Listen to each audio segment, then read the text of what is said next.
Albert Camus approached colonialism not primarily as a political arrangement, but as a moral structure that reshapes human relations.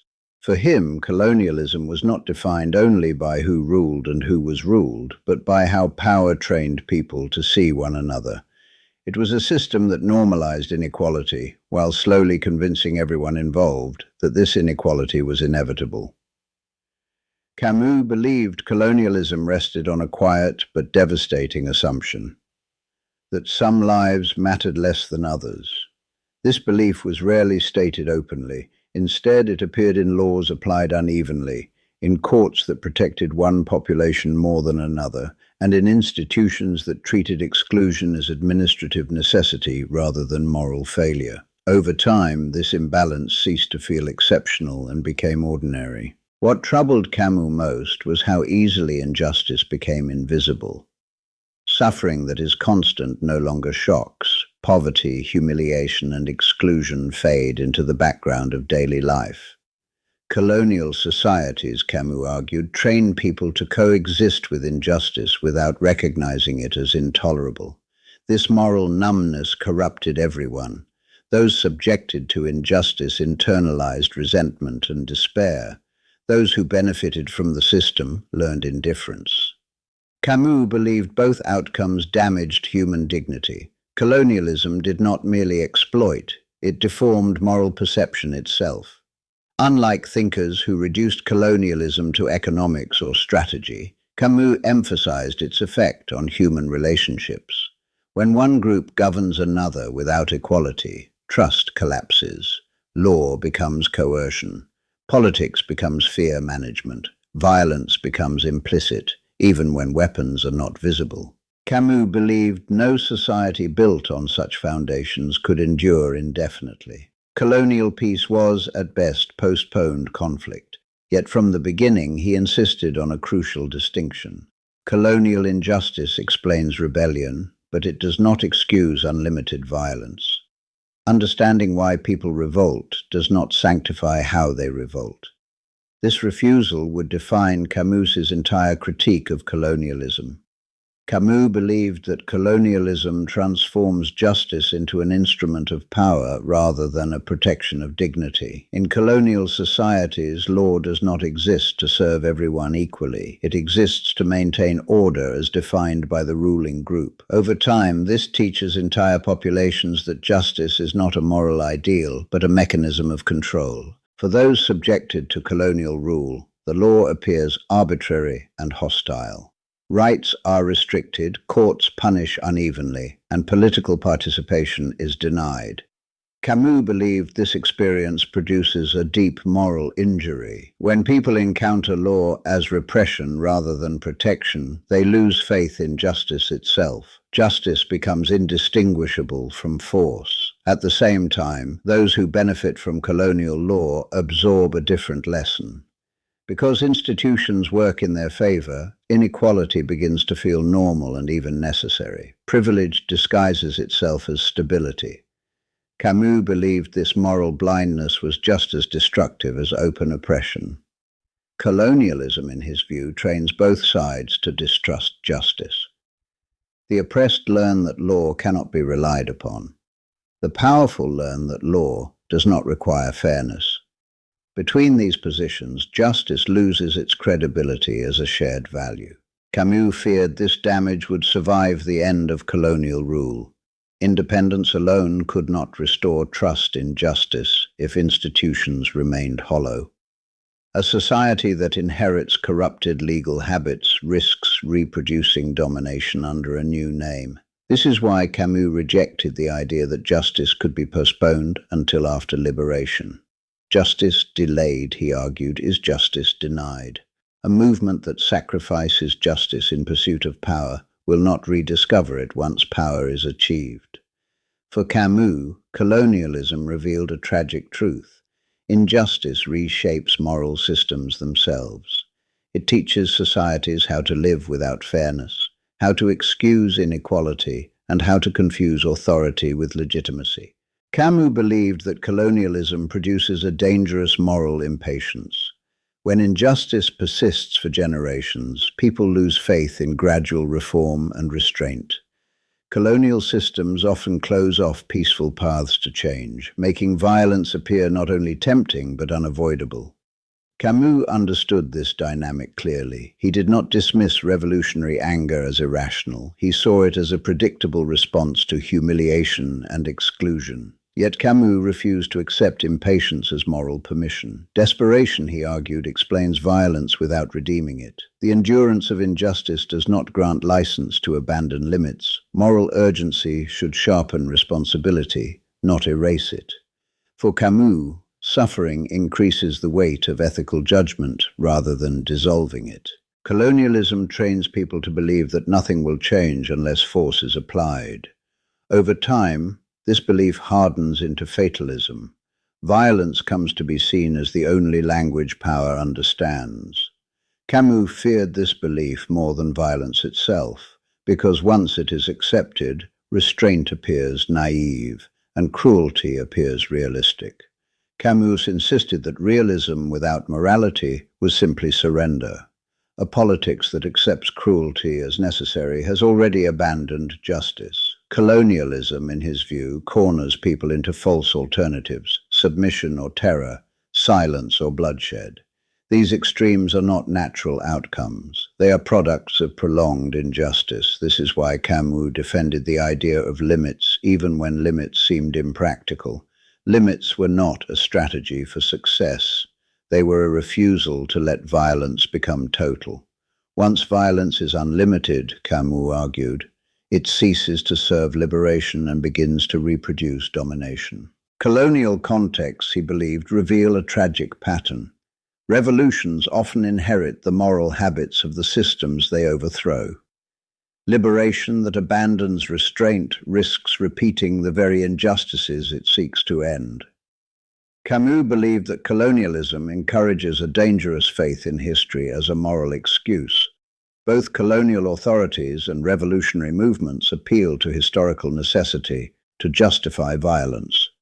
Repression is framed as the price of order. Terror is framed as the cost of liberation. In each case, history is invoked to absolve the present.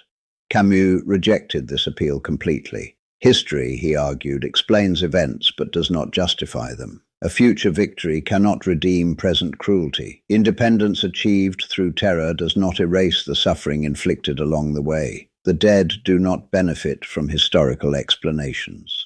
In colonial struggles, this temptation is especially strong. When injustice has lasted for decades, the promise of historical reversal feels morally intoxicating.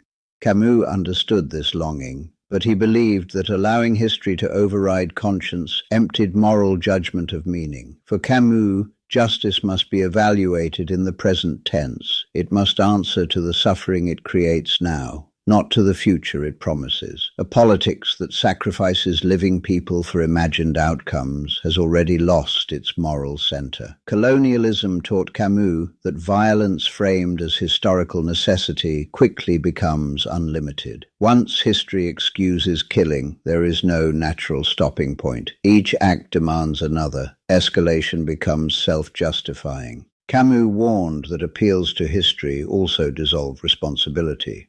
Atrocities happen, deaths become regrettable outcomes. No one claims ownership.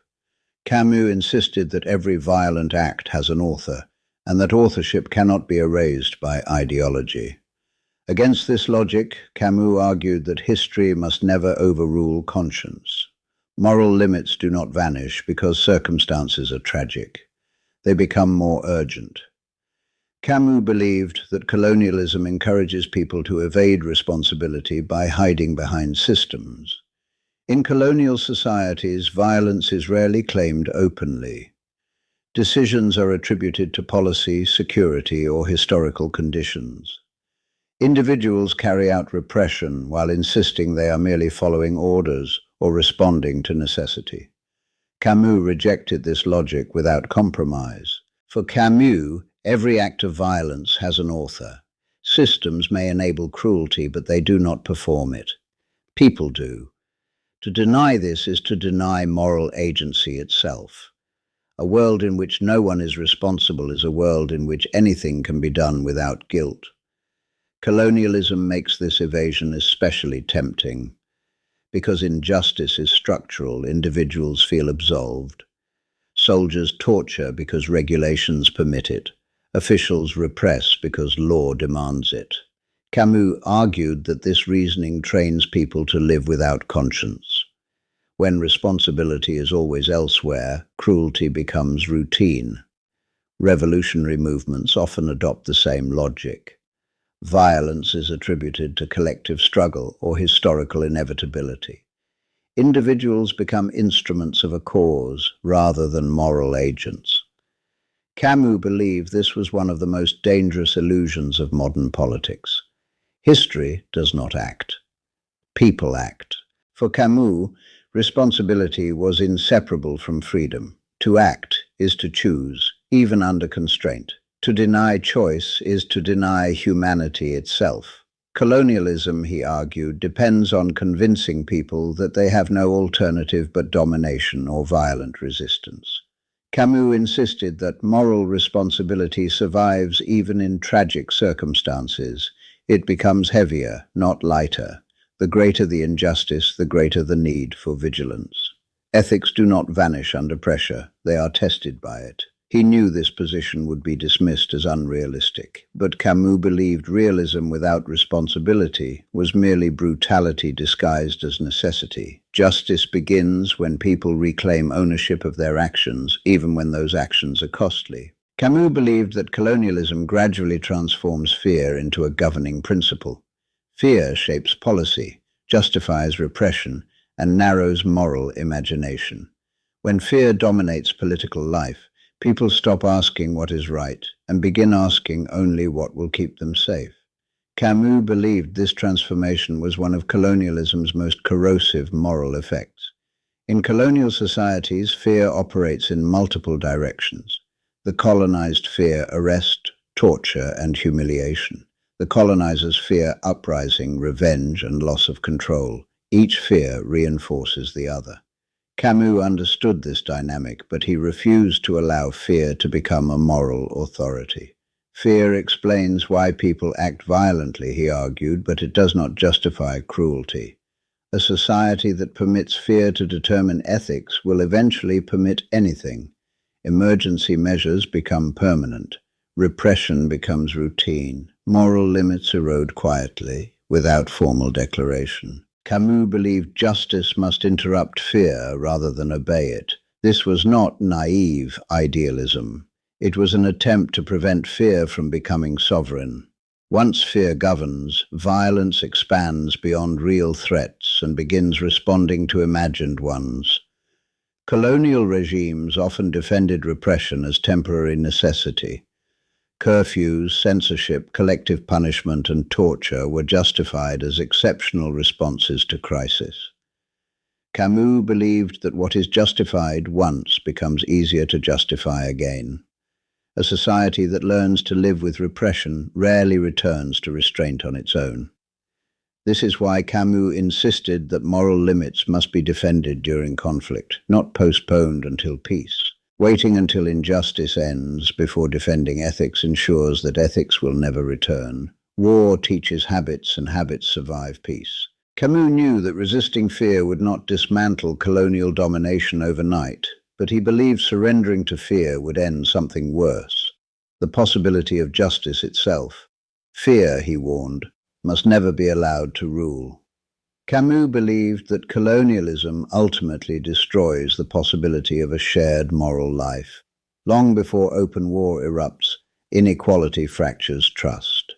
When repression and violence become routine, that fracture hardens into permanent division. People stop encountering one another as individuals and begin seeing one another as threats. For Camus, this moral breakdown was one of colonialism's most enduring injuries. In colonial societies, daily life is already divided by law, opportunity, and status. When violence escalates, fear replaces familiarity. Political identity overtakes personal identity. Individuals are no longer judged as neighbors, but as representatives of a group. Camus believed this transformation marked the collapse of genuine moral encounter. Once this shift occurs, Politics narrows into survival.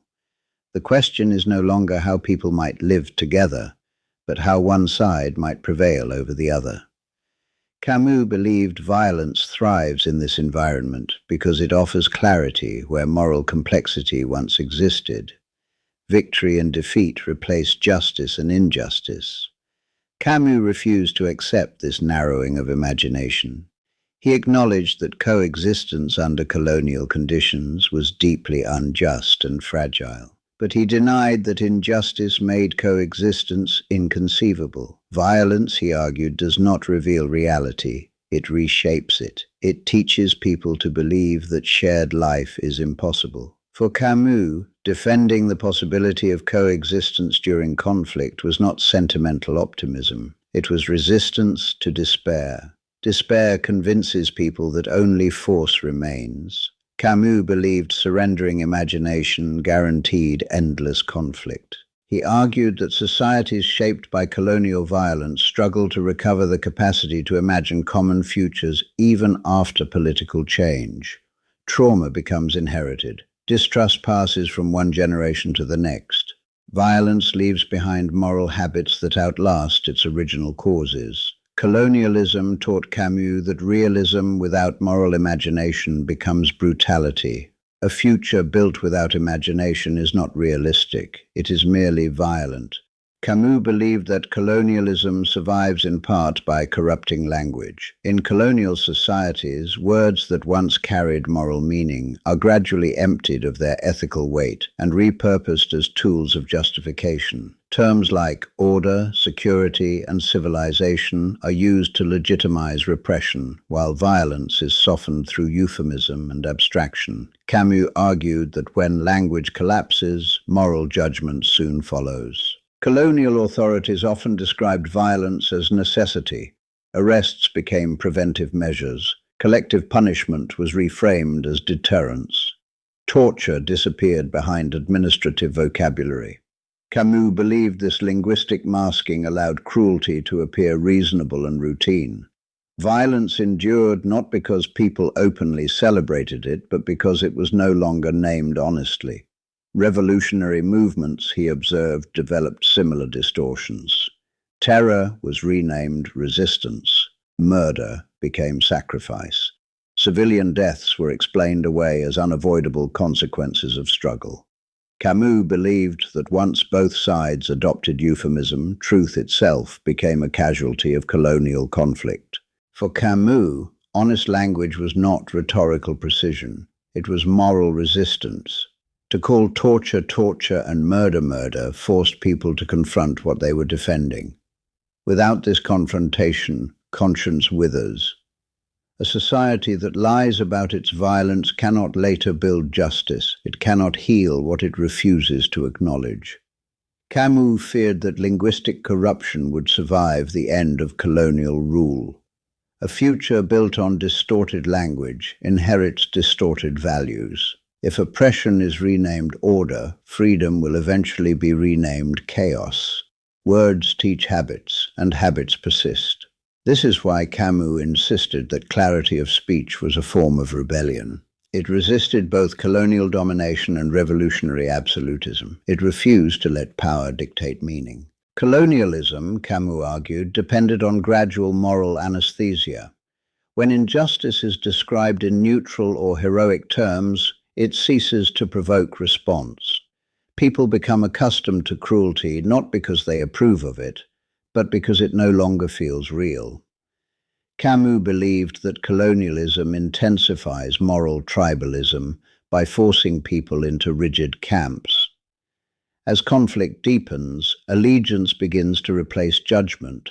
Actions are no longer evaluated on their own moral terms, but through loyalty to a side. Everything done by our side is excused. Everything done by their side is condemned absolutely. For Camus, this marked a decisive collapse of moral responsibility. Colonial conflicts demand total commitment. Silence is treated as betrayal. Nuance is interpreted as weakness. Camus refused this logic. He believed that justice requires independence of judgment, not blind allegiance. Moral reasoning must remain capable of turning inward and judging one's own side.